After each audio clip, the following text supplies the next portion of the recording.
Yeah, I opened the video with video of me making a cup of coffee. I know it's not original. I took a page out of Peter McKinnon's book. I'll admit it, but it did look good though, right? Like the video quality, pretty good. Yeah, it's because I got this Sony A7IV. So let's dig into it because it's a pretty awesome camera. So now you're wondering, like, Cam, why'd you upgrade? Well, it's true. The Sony A64 did a lot of really good stuff for me. It made some awesome videos. It's a great camera, and I'm actually not done with it. I sold it to the company I work for doing corporate videos, recording there, and then that allowed me to upgrade to here.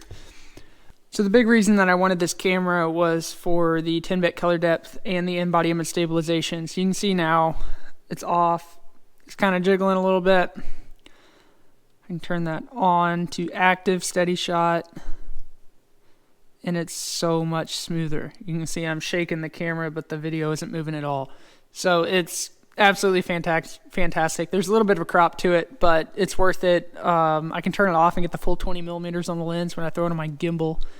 And it just happens to fit on the gimbal very, very well. I was very impressed with how it fits on the RSC2. I was worried that this setup would be a little big for it, but it does pretty good.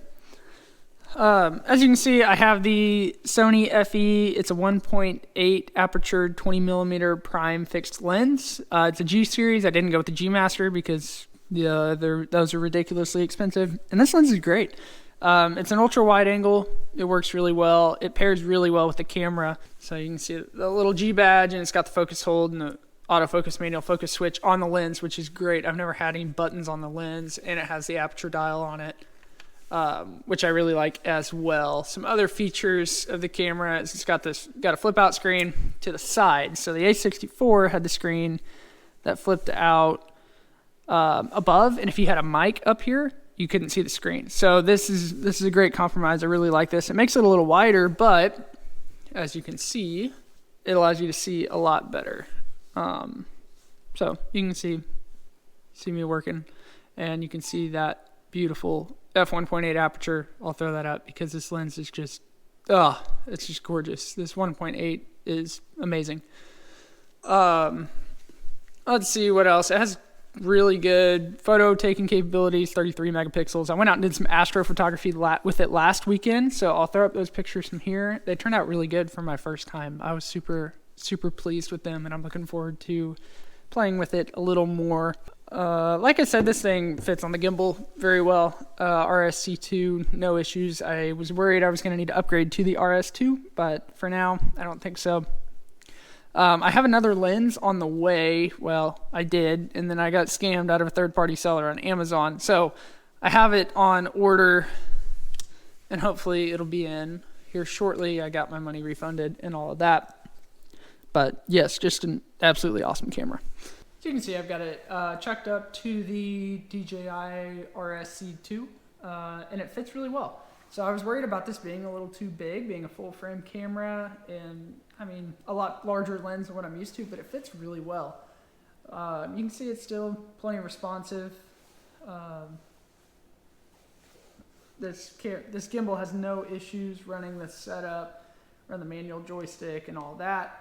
One thing I will say is if I have this thing hooked up with a mic and I want to do some gimbal work, if I mount the mic to the top, you can see it's going to hit. I don't have enough room right here, but that is not too big of an issue. I'll work around it. And let's see, there's actually a cold shoe mount right here that I could throw the mic on if I needed. It wouldn't be the ideal spot, but it is possible.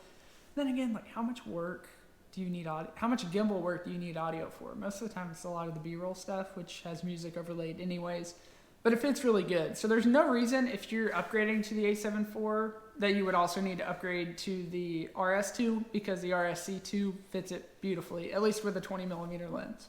Now, when I do throw the Sigma 24-70, I'll try it on this gimbal, but I don't know if it's gonna work just because that lens will probably come out to here on it, and I've heard they're big and heavy, and I don't know if it'll balance. We'll see.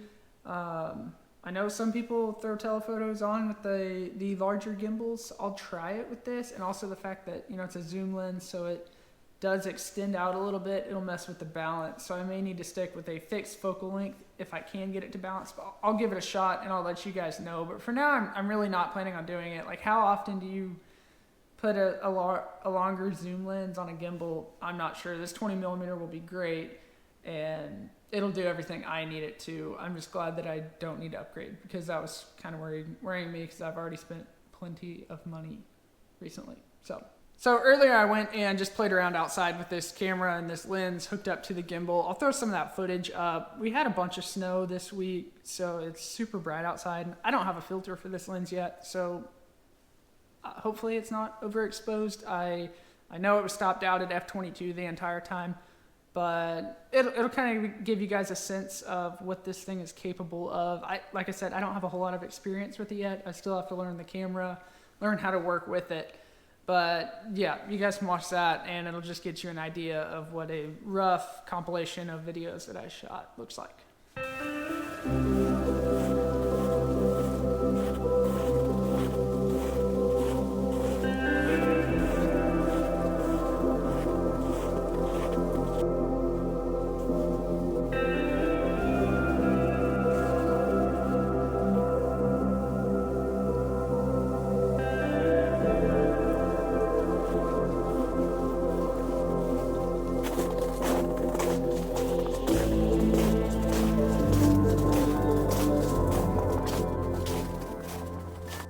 So that just about sums this video up. I just want to do a brief introduction to the A7IV, give you guys a little update of what was going on.